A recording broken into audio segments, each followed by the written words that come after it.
Hello, as we continue into Christmastide, the Greek of the week comes from Matthew 2:1, the real core of the birth story in Matthew 2. All right, tu de Jesu genethentos en Bethlehem tes Judaias. So we've seen, if you've been following me, that Matthew seems to like what are called genitive absolutes, and here we have another one. We have a noun in the genitive, and we have a participle in the genitive. And so the way this comes out is this becomes the noun in the genitive becomes the subject, and the participle in the genitive becomes the verb, as it were. So now, the Jesus having been born in Bethlehem of Judea, genitive absolute participles tend to be circumstantial participles. That is, they tell the circumstances. It's genitive because it's grammatically unrelated to the rest of the sentence, so they had to have some case to put it in, and genitive became the designated case.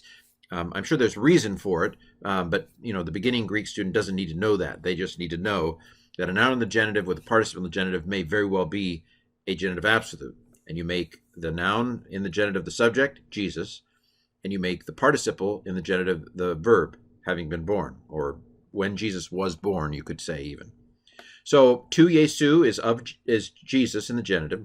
Des, a postpositive, it always comes at least one word late from our perspective, but we're going to pull it out and say, now, Jesus having been born in Bethlehem of Judea, in Bethlehem, it's a loan word from Hebrew, so it doesn't look right. That's fine. I mean, you don't have, Greek words don't end in a mu. That's just unusual, but they can in Hebrew, so that's fine.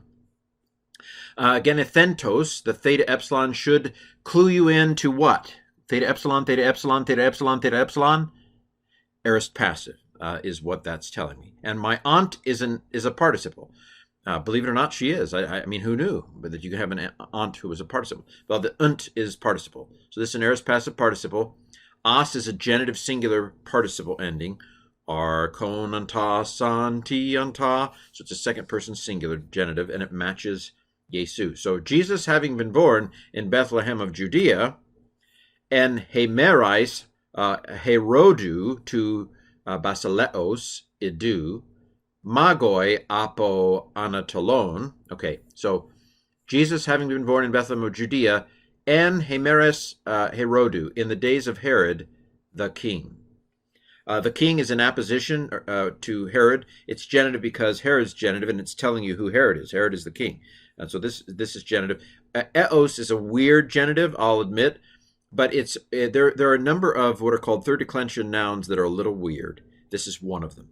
When I'm teaching the third declension, it just kind of starts from standard to weird to weirder to weirdest. This is in the middle weird kind of category, but it is an O, a long O, an omega. The current COVID variant is Omicron. This is Omega. I can't wait till the Omega variant comes. That's going to be bad. Actually, it's not. I shouldn't joke. But anyway, in the days of Herod the king, Jesus having been born in Bethlehem of Judea in the days of Herod the king, behold, idu. This is actually can be parsed. It's a aorist active imperative second singular. Actually, it's not imperative active, is it? It's middle, I think. Aorist middle imperative, I think. Anyway, behold, look up here, look up here, look up here. It's behold, magoi, not maggots, but magoi, wise ones, magi, as it were, from the east. Anatolia, this is the east from the standpoint of the west, of the Romans at least, not from the standpoints of the Israelites, but anyway, the name's stuck in Greek. From the Greeks, it's to the east, Turkey, Anatolia. It wasn't Turkey then. From the east. Wise men come from the east, probably Babylon, Persia, maybe Persia, maybe the Persians.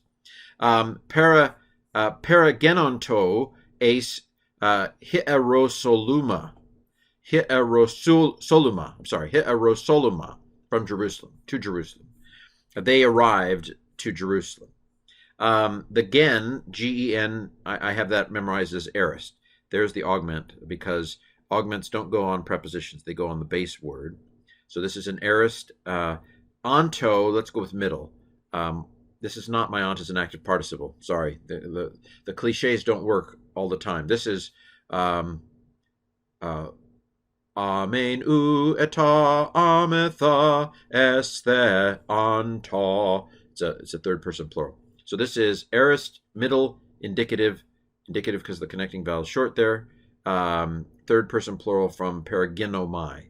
Oh my, it's deponent. So middle deponent, you could say.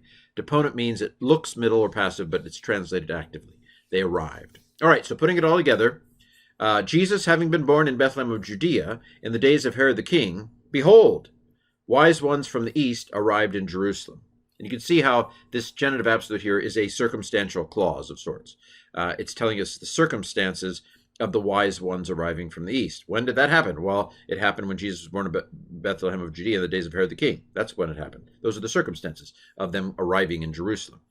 And, of course, probably over a year after he was born, if you follow the context. So this is a circumstantial participle, I would say. And you can see it's grammatically unrelated. There's nothing in the main clause down here to hook the case of Jesus having been born to. That's why they pick it out. It's absolute. It stands on its own. Well, this has been the Greek of the week, and hope you're having a great Christmas season.